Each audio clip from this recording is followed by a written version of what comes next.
Tunashukuru serikali ya Jamhuri ya Muungano kwa moyo wake wa dhati kwa wakulima wa Igunga, kuweka kitalu maalum cha mbegu bora za pamba. Igunga sasa kinara uzalishaji wa uhakika. Mbegu bora ni neema, mavuno yataongezeka, uchumi wetu wa pamba. Nishukuru Bodi ya Pamba Tanzania kwa kuamua kufanyia tukio hili katika mkoa wa Tabora. Wilaya ya Igunga ina mchango mkubwa sana katika tasnia ya pamba kwa sababu ndiyo kitalu cha mbegu ya pamba kitaifa, ndiyo wilaya inayozalisha mbegu inayotumika katika kilimo cha pamba Tanzania nzima. Na kwa heshima hiyo, naamini ndiyo sababu iliyopelekea tukio hili muhimu liweze kufanyika katika mkoa wetu wa Tabora, katika wilaya yetu ya Igunga. Tunawashukuru sana Bodi ya Pamba kwa kuona hilo, na sisi tumefarijika sana. Ndugu zangu, kauli mbiu ya mwaka huu inasema uwekezaji thabiti wa tija, ubora na tasnia ya pamba endelevu. Si maneno matupu, bali ni wito wa kuchukua hatua.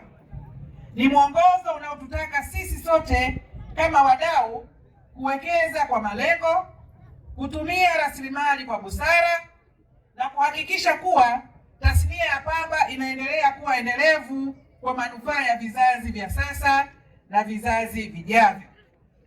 Kauli mbiu hii inaakisi dira ya serikali ya awamu ya 6 inayoongozwa na rais wetu mpendwa Dr. Samia Suluhu Hassan, kuhakikisha kwamba kilimo kinabadilika kutoka kuwa kilimo cha mazoea kwenda kuwa kilimo cha biashara chenye tija, kinachotumia sayansi na teknolojia na kinachozingatia ushindani wa soko ndani na nje ya nchi. Ndugu wadau, ni wazi kwamba kwa muda mrefu tatizo la tija limeendelea kuwa kikwazo katika kufikia malengo ya uzalishaji wa pamba nchini. Wakulima wengi bado wanazalisha chini ya uwezo wao halisi, jambo ambalo linapunguza kipato chao na kudhoofisha mchango wao katika zao hili katika uchumi wa taifa. Taarifa zinaonyesha kuwa wastani wa tija kwa mkulima wa pamba wa Tanzania ni kilo 250 kwa ekari. Hata hivyo, serikali inaamini kwa dhati kuwa mkulima mmoja mmoja ana uwezo wa kuzalisha kwa tija kubwa zaidi. Hili limedhihirika kwa baadhi ya wakulima waliozalisha zaidi ya kilo 1000 kwa ekari katika wilaya mbalimbali, na baadhi yao kufikia hatua ya kupewa zawadi, mpaka zawadi ya trekta, kutokana na kuongeza tija katika uzalishaji kwa ekari. Tukisimamia ipasavyo mbinu bora za kilimo, tukatumia pembejeo sahihi, tukapata huduma bora za ugani na kutumia teknolojia za kisasa, hakuna sababu ya kushindwa kufikia malengo tuliyojiwekea.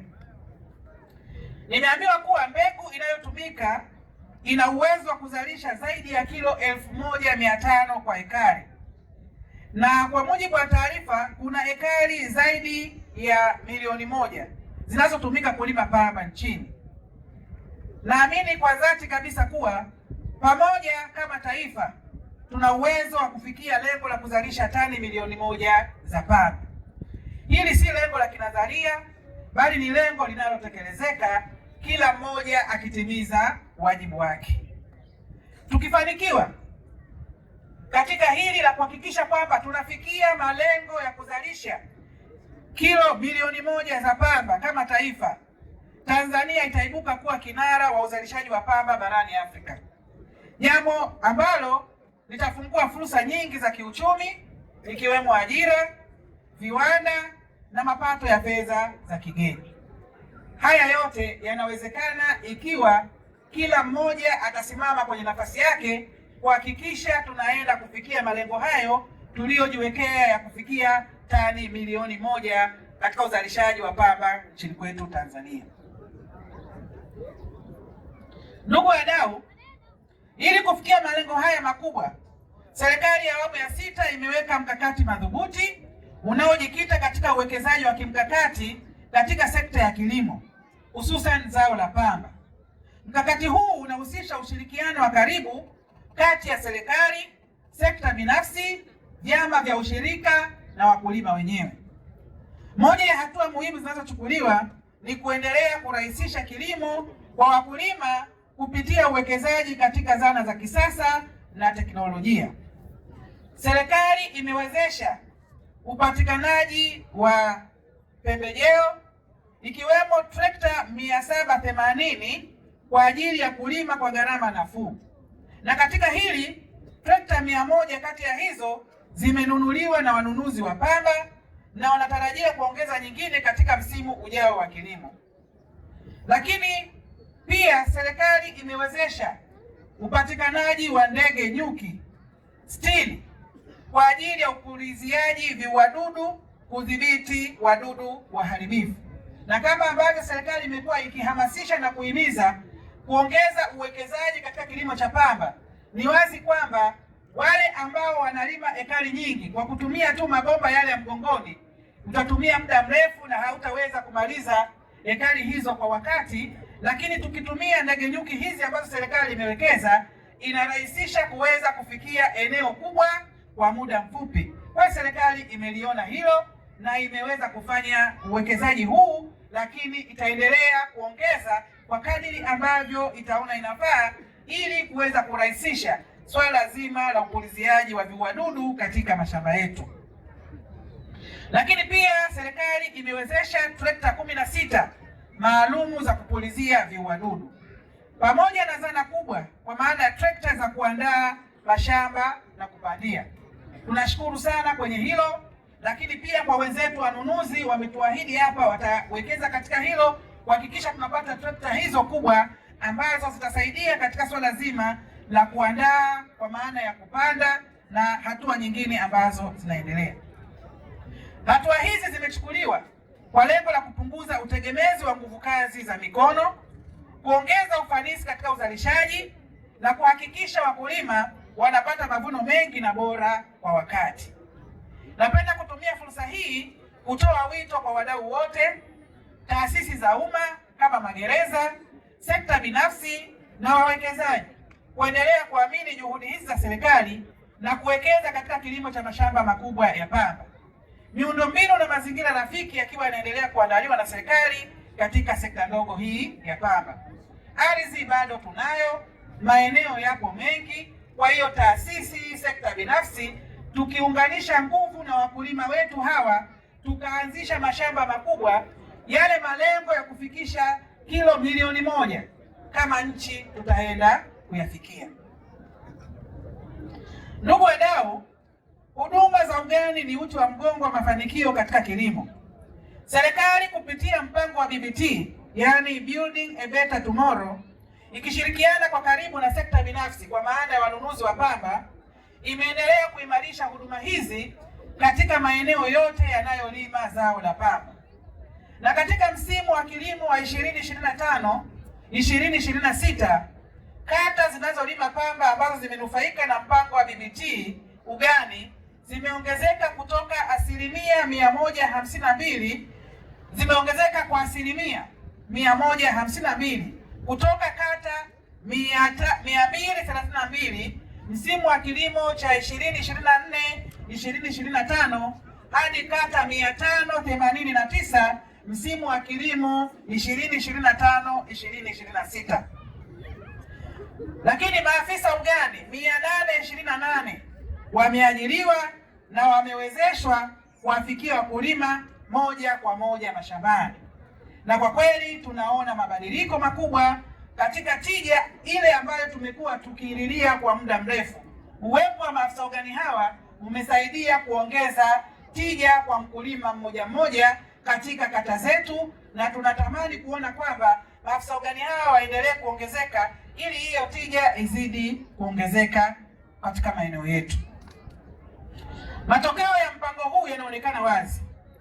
Wakulima wengi wameanza kubadilika kutoka kilimo cha mazoea na kuanza kutumia mbinu za kisasa katika kilimo chetu hiki cha pamba. Elimu ya kanuni za kilimo bora cha pamba imewasaidia kuongeza tija, kupunguza hasara na kuboresha ubora wa pamba. Hata hivyo, bado tunahitaji kuongeza juhudi zaidi. Ni muhimu kuhakikisha kila mkulima anafikiwa na huduma za ugani kwa wakati na kwa ubora unaohitajika. Ndugu wadau, serikali imehakikisha kuwa imeweka mfumo ambao ni shirikishi kwa uwekezaji kuanzia ngazi ya kata, kuhakikisha kuwa wanunuzi wanachangia moja kwa moja katika kuboresha huduma za ugani kupitia mpango wa BBT. Aidha, vijana walioajiriwa kupitia programu ya BBT umesaidia kwa kiasi kikubwa kupunguza matumizi mabaya ya pembejeo na kupunguza gharama zisizo za lazima kwa serikali, sanjari na kuimarisha upatikanaji wa takwimu sahihi. Hii imeongeza uwajibikaji wa wadau katika mnyororo mzima wa thamani na kwa sekta ndogo ya pamba kwa ujumla wake. Hata hivyo, tunatambua kuwa bado kuna changamoto zilizojitokeza katika utekelezaji wa mfumo huu kwenye maeneo mbalimbali. Serikali inaendelea kuzifanyia kazi changamoto hizo ili kuboresha zaidi mfumo huu katika misimu inayokuja. Lengo ni kuhakikisha kuwa mkulima anapata huduma bora, anazalisha kwa tija na anauza pamba yake katika soko lenye ushindani na linalomlipa jasho lake na haki yake. Hili ndilo lengo la serikali. Ndugu wadau, katika jitihada za kupunguza gharama za uzalishaji, serikali inaendelea kuhamasisha matumizi ya mbolea hai ambayo ina ufanisi mkubwa, rafiki kwa afya ya udongo na gharama yake ni ndogo. Huu ni mkakati muhimu ambao unalenga kumpunguzia gharama za kununua mbolea za viwandani mkulima, kulinda afya ya udongo na mashamba yetu kwa ujumla, lakini pia kuhakikisha kilimo cha pamba kinakuwa endelevu katika maeneo yote. Wakulima wanaendelea kufundishwa namna ya kutengeneza mbolea hii kwa kutumia malighafi zinazopatikana katika mazingira yao. Serikali inaendelea kuunga mkono jitihada hizi kwa kuchangia baadhi ya vichanganyio muhimu katika kuweza kuikamilisha kwa matumizi ya mkulima. Aidha, kutokana na mwitikio na utayari wa wakulima kutumia mbolea hai katika uzalishaji, baada ya kuona matokeo yake chanya, serikali ina mpango wa kuanza rasmi ujenzi wa kiwanda cha kuzalisha mbolea hai, hivyo kuongeza upatikanaji wake kwa wingi na kumpunguzia gharama mkulima. Uwekezaji huu wa kiwanda cha mbolea utakaofanywa na serikali tunaamini utatatua kwa kiasi kikubwa changamoto ya afya ya udongo, kutoa ajira kwa vijana na kuipunguzia serikali mzigo wa kuagiza kiwango kikubwa cha mbolea kutoka nje ya nchi. Ndugu wadau, nimefahamishwa kwamba katika msimu huu wa kilimo uzalishaji wa pamba unatarajiwa kuongezeka kwa 35% kutoka uzalishaji wa tani 222,057 msimu wa 2025-2026 hadi kufikia tani 300,000. Ongezeko hili la uzalishaji limechangia kwa kiasi kikubwa na jitihada mbalimbali zinazoendelea kufanywa na serikali kupitia bodi ya pamba na wadau, ikijumuisha uwekezaji mkubwa katika matumizi ya zana na teknolojia za kisasa, lakini pia kuboresha huduma za ugani kupitia BBT, uandaaji na usambazaji wa mbolea hai na usambazaji wa pembejeo kwa wakulima. Katika kukabiliana na changamoto zinazochelewesha ukuaji wa kasi kiuzalishaji, bodi ya pamba kwa kushirikiana na wizara pamoja na wadau wa kilimo itaendelea kuja na mikakati mbalimbali ili kuzipatia ufumbuzi changamoto hizi na zao la pamba liendelee kuwa mkombozi wa mkulima kiuchumi na kukuza uchumi kwa ujumla wake. Kama ambavyo tunafahamu kwamba zao hili linalimwa katika maeneo mengi na wakulima wengi wanategemea kama zao la kiuchumi. Kwa hiyo serikali inafanya kila linalowezekana kuhakikisha kwamba changamoto zozote zinazoikabili tasnia hii inaendelea kuzifanyia kazi kwa wakati. Ndugu wadau, katika msimu wa ununuzi wa 2026-2027 pamba itaendelea kununuliwa kupitia vyama vya msingi vya ushirika, yaani AMCOS. Mfumo huu umeonyesha umuhimu wake katika kulinda maslahi ya wakulima, kudumisha usafi na ubora na kuimarisha usimamizi wa soko la pamba. Serikali itaendelea kushughulikia changamoto za kimfumo zilizobainika kwa baadhi ya maeneo katika msimu uliopita, ikiwa ni pamoja na kucheleweshwa kwa malipo, tofauti za bei, udanganyifu au wizi kupitia mizani, lakini pia mivutano ya wadau kisekta. Changamoto hizi zimesemwa hata na wadau na viongozi ambao wamesimama, lakini serikali inaendelea kuona namna bora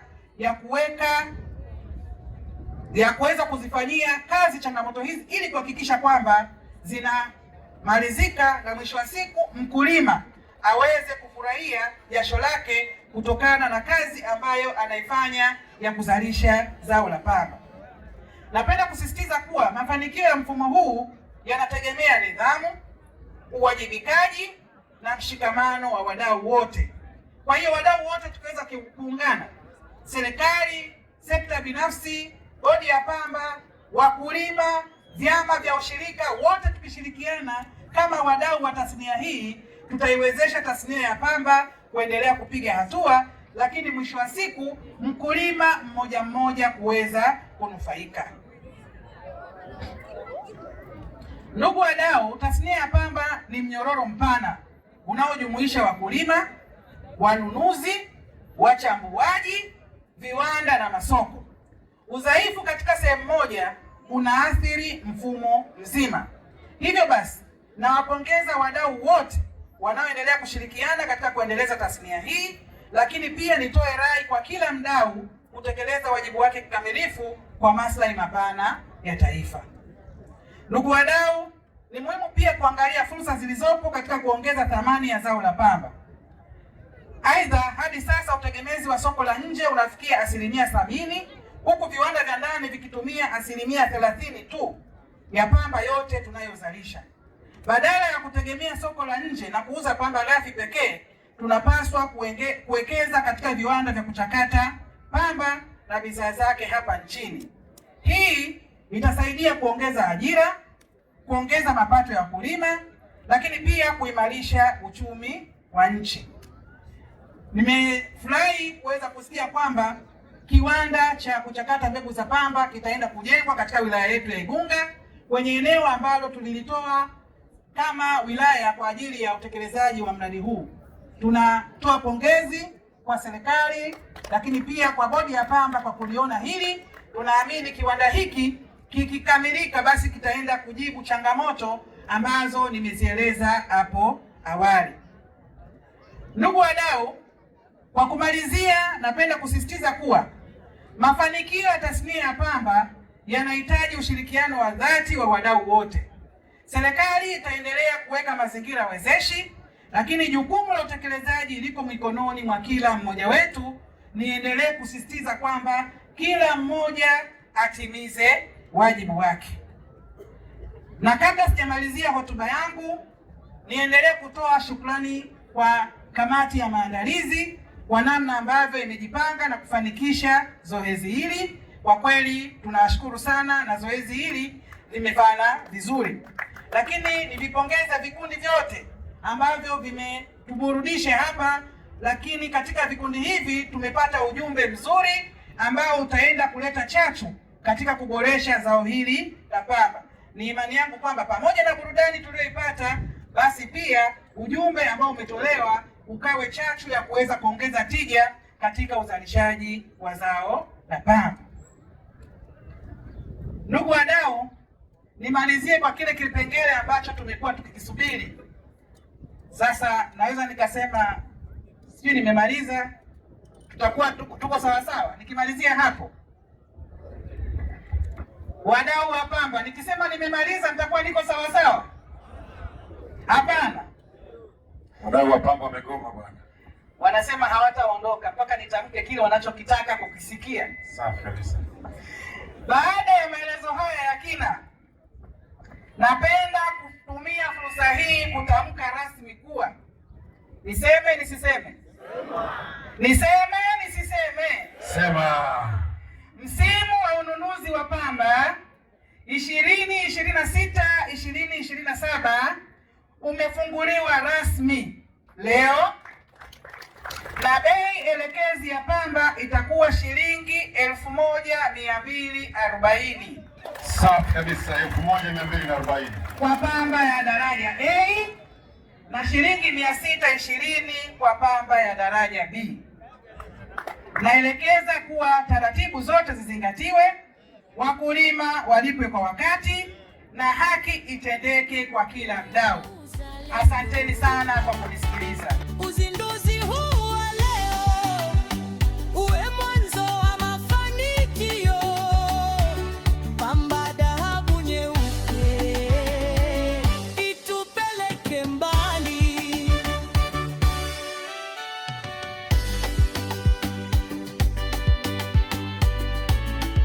Professor